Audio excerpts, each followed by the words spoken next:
All right, so here we go. We're back. We're back. Wow. Just as good as the first one. I mean, it was my first one. So, I mean, Lily, I'm curious, since you had mentioned never going in before, just what that experience was like for you. We walked in on this group who were just like doing awesome kirtan with these like amazing, they'd like written all these melodies, and it was just kind of like unbelievable. They're just like, they sound great. Like the bhav is happening. It's all inmates playing, and it was so bright. This time we had 4 of us on stage, plus another guy on a playing drum kit. We had another guy playing a djembe. Yeah. We had another guy playing a conga. Yeah. We had another guy who was sitting and doing response vocals for a while. And kartals. Yeah. So No, it was just like a family. Full band. Perfect. Yeah. We played with them. They played with us. Big family band. And they were so, like, at the end of the night, like, some of them didn't really get that the instruments we brought in were staying. Oh, yeah. So yeah, that was a beautiful That was moment. like a pretty amazing moment, because it's like, okay, and this is yours now. And they just were like, what? What do you mean this is ours? And so we walked through, like, how you, like, open and close the harmonium and this and that. And they're just so, like, one guy really wanted to take the drum back to his cell for the night. It's pretty powerful to see, like, that something so simple as like really just like dedicating your heart to these mantras can access a space for someone else like that, because that's a big deal for somebody to have a moment of that, like a moment of rest or a moment of respite. They said they hadn't sang like that for years, like that loud or that much. It was really just wonderful to hear that, because that's something that I love to do and probably take for granted sometimes. And then to hear somebody say, I haven't done that in years, I could only imagine what that would be like, and how freeing that would be. We, took questions at the end and stuff, but there was a guy who came up to me who said that he's like, when the music started, it was like I was totally free. Like I wasn't even in prison anymore. Yeah, it's interesting with the being free thing. I think in every single facility that we've gone into, and then every story that I've heard from a Kirtanwal who's gone into a prison, that's a thing that comes up every single time, and it's not in any way to take away from the significance of that statement. I think for me it actually just reaffirms over and over and over again that that this practice is doing something to actually help people achieve that state, and that it's not a fluke, and that it's repeatable. So much of the feedback that we received tonight was just like gratitude for just that, for the energy that we brought, the instruments that we brought, just the love and the devotion to this practice that we brought, because people feel that underneath whatever's happening on the outside. People feel the intention and the attention behind what we're doing. And being in spiritual community in prison was it's still a shocking thing, where I walked into the room, there were people playing instruments and singing to God, and I sat down and plugged in, which is what I would just normally do.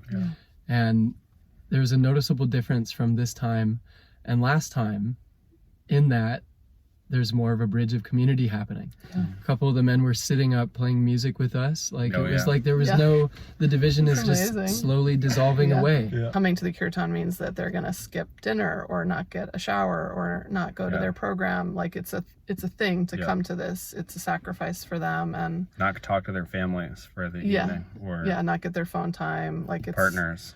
It's not just like a little thing. Big thanks to everybody who donated. Thank you so much. It made a direct impact. Such a big deal.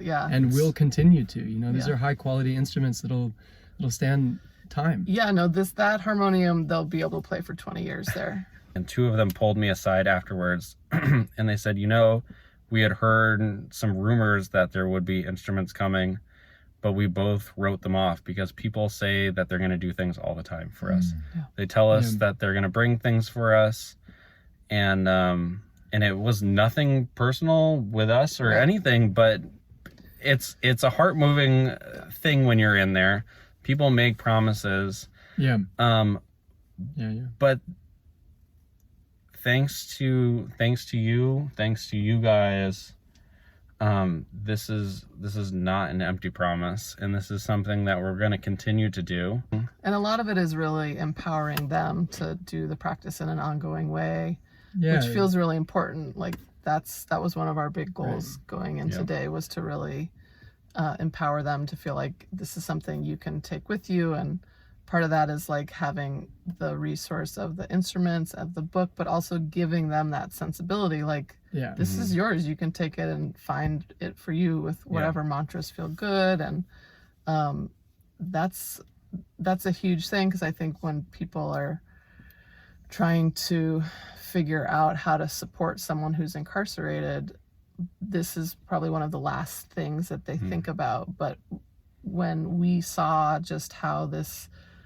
would light up the faces of everyone in that room, you know, that's a really different kind of resource for someone to have that can last in a very different way than maybe another way to try to support someone who's incarcerated or going through something really challenging. So this felt like a pretty big gift that's going to keep you know, opening and flowering and having a pretty powerful effect on the whole community here, not just the individuals who are writing the mantras or in the Jewish Kirtan band, but everyone who comes in and hears them, and on and on and on, and the way that ripples out. So it feels like a pretty powerful project, and like a simple gift that's gonna do a lot. They meet twice a week and sing together twice a week. And so now they will have instruments that are in tune and are dependable, and they'll be hanging out twice a week singing and are stoked on it. And then I think the great thing is that for us, like, this is in no way a one-stop shop. This is what we are looking to do in all the facilities that we go and visit now, to go and create relationships, to go make those introductions of chanting, and to hope that out of that environment grows people who really want to make it their own, and who want to take this practice and help nurture it in their own community. And so we look to continue to go into facilities, to continue to fundraise for instruments that we can bring in, and to continue to plant these seeds of transformation. Big shout out, Call and Response Foundation. Thank you so much. So fortunate to get to do this work. It's a true honor. Yeah. All right, hands in, everybody. Yay love. Yay love. Yay love. Woo! All right. Thank you. Thank Goodbye. you. Thank you. Thank you. Goodbye.